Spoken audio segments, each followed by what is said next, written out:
Hello everyone, स्वागत है आप सभी का टीचिंग गोल्स के इस लर्निंग प्लेटफॉर्म पर। आई होप कि आप सभी लोग अच्छे होंगे। सो आपके केवीएस का 2023 का जो एग्ज़ाम है वो आपका बहुत पास है, आपका होने वाला है। सो आज बात करेंगे पीआरटी के जो स्टूडेंट्स हैं 1 to 5th क्लास को पढ़ाने वाले जो बच्चे हैं, उनका जो एग्ज़ाम होने वाला है उनके लिए उनको लास्ट स्टेज की स्ट्रैटेजी क्या रखनी चाहिए है अपने अंतिम दिनों में जो उनके पास टाइम बचा है, क्योंकि आपके एग्ज़ाम 21 से स्टार्ट हो रहे हैं। तो अभी आपके पास गिने चुने बहुत कम दिन है।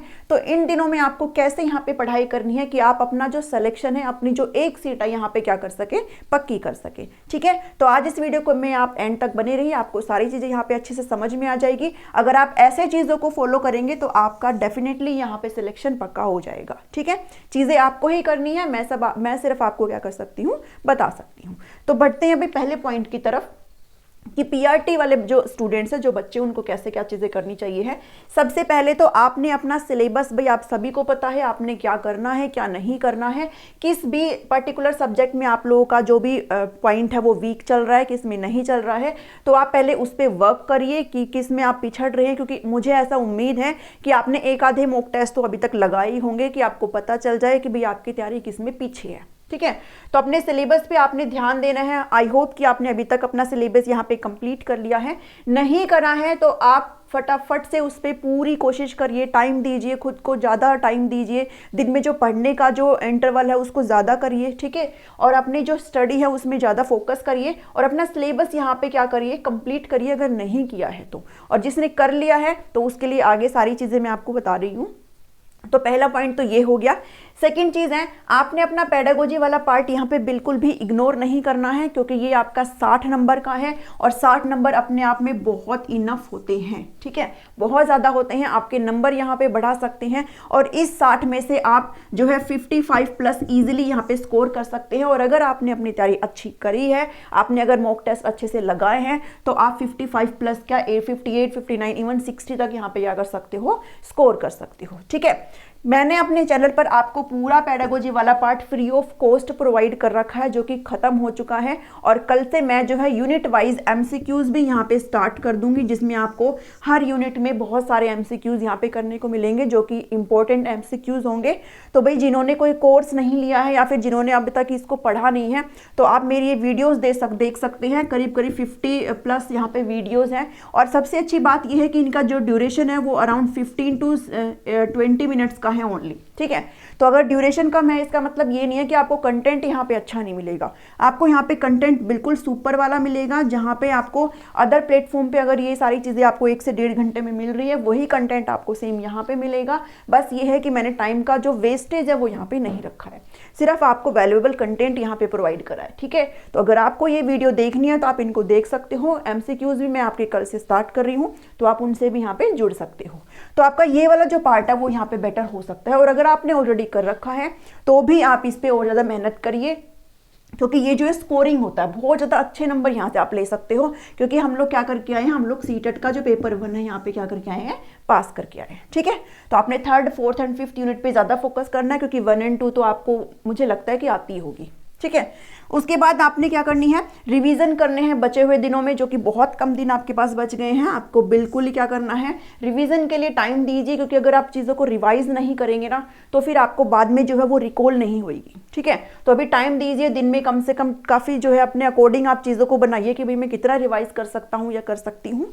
तो आप रिवीजन करिए, साथ ही डेली 1 या 2 मॉक टेस्ट आप ज़रूर लगाइए, कोशिश करिए आप 2 ज़रूर लगाइए। ठीक है, जितने मॉक टेस्ट आप लगाएंगे आपके जो नंबर है वो उतने ही अच्छे होंगे और आप इंटरव्यू के लिए वहाँ पे अपना सिलेक्शन क्लियर कर सकते हो। ठीक है, तो मॉक टेस्ट लगाइए। मॉक टेस्ट के लिए अगर आपको किसी की सीरीज परचेज करनी है, आपको लगता है भाई अच्छी सीरीज ये प्रोवाइड कर रहे हैं, तो आप वो भी ले सकते हो। ठीक है, थोड़े बहुत पैसे भी आप इसमें खर्च कर सकते हो।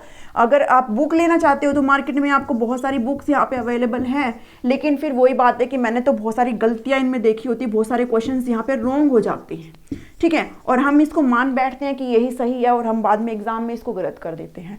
तो बुक्स पे मैं कहीं ना कहीं बिलीव नहीं करती हूँ, जो भी मार्केट में अवेलेबल होती है। तो अगर आप ऑनलाइन किसी की टेस्ट सीरीज परचेज करना चाहते हो तो भाई उसको कर सकते हो, मैं किसी की भी मतलब रिकमेंड नहीं कर रही हूँ। आपको जिसकी भी लगती है आप वहाँ पे वो जा करके देख सकते हो। ठीक है, बस उनका ये फायदा होता है कि रॉन्ग होने के चांसेस नहीं होते। ठीक है, तो मॉक टेस्ट यहाँ पे आपको ज़रूर लगाने हैं। दिन में कम से कम एक तो लगाइए, अगर ज़्यादा टाइम है तो आप 2 से 3 भी लगा सकते हो। अब मॉक टेस्ट लगाने का मतलब ये नहीं है कि आपने मॉक टेस्ट लगाया और ये देख लिया मेरे इतने नंबर आए इतने नहीं आए, ठीक है। जितने क्वेश्चन गलत है ना, आप उनको देखेंगे क्यों गलत है, कहाँ से मेरे को इतना हो गया, मेरे से क्या गलती होगी कि वो क्वेश्चन गलत हो गए। तो आप उनको एक अलग नोटबुक बनाइए, उनमें लिखिए उन चीज़ों को, ताकि आप बाद में एग्जाम के टाइम उनको क्या कर पाए, रिवाइज कर पाए, ठीक है। तो मॉक टेस्ट लगाने का मतलब ये होता है। उसके बाद आपने मैथ्स और ईवीएस को यहाँ पे टाइम देना है। आप सभी को पता है आपके जो सब्जेक्ट है उसमें आपको इंग्लिश हिंदी तो 20-20 नंबर की पूछी जाएगी, साथ ही ईवीएस आपसे 20 मार्क्स का पूछा जाएगा और मैथ्स पूछा जाएगा।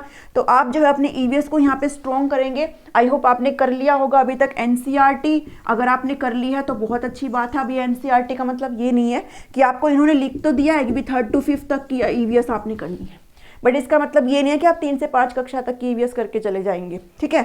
आपने कम से कम 10th लेवल तक की करनी है, क्योंकि उसमें नीचे लिखा है कि जो डिफिकल्टी लेवल होगा क्वेश्चन का वो ज़्यादा वाला होगा, ठीक है, हायर क्लासेस तक का होगा। तो आपने ईवीएस पे ऐसे फोकस करना है।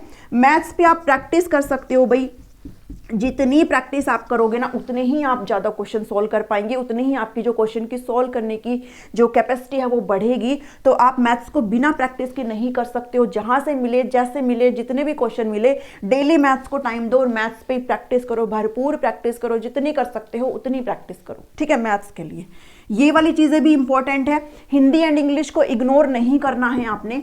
हिंदी एंड इंग्लिश को हम लोग ये मान लेते हैं कि हिंदी तो है हो जाएगी, इंग्लिश तो हो जाएगी, ठीक है, लेकिन हिंदी और इंग्लिश आपके 30-30 नंबर के यहाँ पे आ रहे हैं, तो इनको बिल्कुल ही इग्नोर मत करना। अगर आप इनको अच्छे से टाइम देंगे तो ये भी स्कोरिंग होता है और काफ़ी अच्छे क्वेश्चन यहाँ पे आते हैं, ठीक है। उसके बाद जनरल अवेयरनेस, तो आपने आई होप आपने नोट्स बनाए होंगे, नहीं बनाए हैं तो फिर आप जो है करंट अफेयर्स पिछले 1 ईयर के ज़रूर करके जाएं, ठीक है, क्योंकि यहाँ से क्वेश्चन आएंगे। उसके बाद आपका कंप्यूटर एंड रीजनिंग है, तो भाई ये तो सारी चीज़ें, ये तो कंप्यूटर तो आपने कर ही लिया होगा, इसको रिवाइज कर लेना और रीजनिंग पे प्रैक्टिस ही आपने करनी है। आप ज़्यादा टाइम भी इसको मत देना, क्योंकि 5 ही नंबर के क्वेश्चन आएंगे, ठीक है। इसको टाइम देना, लेकिन इतना मत देना कि पूरे दिन रीजनिंग ही करते रहो, ठीक है। पेडागोजी वाला पार्ट मैंने आपको बता ही दिया है, मैं आपको एमसीक्यू सीरीज करा रही हूँ, यहाँ से करना है तो आप यहाँ से कर लेना। अगर आपको कहीं से भी कोई भी ट्रस्टेड सोर्स अवेलेबल लगते हैं तो आप वहाँ से कर सकते हो। बस आपका मेन मकसद ये है, आपका जो है एग्जाम वो क्लियर होना चाहिए, ठीक है। उसके बाद भाई टाइम को बिल्कुल भी वेस्ट मत करिए। वेस्ट करने का मतलब ये है कि यूट्यूब जब हम खोलते हैं या फिर कोई भी सोशल मीडिया प्लेटफॉर्म जब हम खोलते हैं तो आपको इतनी सारी वाहियात चीज़ें देखने को मिलती है कि आपको उस पर बिल्कुल भी अपना टाइम वेस्ट नहीं करना है। ऐसे सोर्सेज से बचना है जो आपको 1 से 2-2 घंटे का टाइम लेते हैं और आपको सिर्फ 15 से 20 क्वेश्चन वहाँ पे कराते हैं और आपका टाइम यहाँ पे 2 घंटे का वेस्ट हो जा रहा है। तो इन चीज़ों से बचो इस वक्त, ठीक है। आपको पैनिक नहीं करना है, बी पॉजिटिव। अगर आपने मेहनत करी है तो अपने खुद के लिए करी है और आपके ही काम आएगी, टेंशन नहीं लेना है। कुछ बच्चे हैं जो टेंशन लेकर बैठे हैं कि एग्जाम हो गया, कोई तो कह रहा था अप्रैल में होगा, कोई तो कह रहा था मार्च में होगा। जो एग्जाम हो रहा है वो सिर्फ आपका नहीं हो रहा है, बाकी सभी स्टूडेंट का एग्जाम हो रहा है, ठीक है। तो अगर आपकी तैयारी कहीं ना कहीं थोड़ी हल्की पड़ी है तो सभी की ही पड़ी होगी। तो आपको अपने लिए फोकस करना है, तो अपने लिए फोकस करिए, जितना हो सके उतना इन 10 से 12 दिन में पढ़िए, जितना पढ़ सकते हो उतना करिए, ज़्यादा टाइम दीजिए, खेलने कूदने में टाइम मत बिताइए, सोशल मीडिया से दूर रहिए और अपनी तैयारी को करते रहिए, ठीक है। यकीन मानिए चीज़ें बहुत सही होंगी और अच्छी होंगी। सो आज की इस वीडियो में इतना ही है। भाई पसंद आया है तो इसको लाइक कर देना और सभी के साथ शेयर कर देना और चैनल को सब्सक्राइब कर लेना। Thank you, thanks for watching me.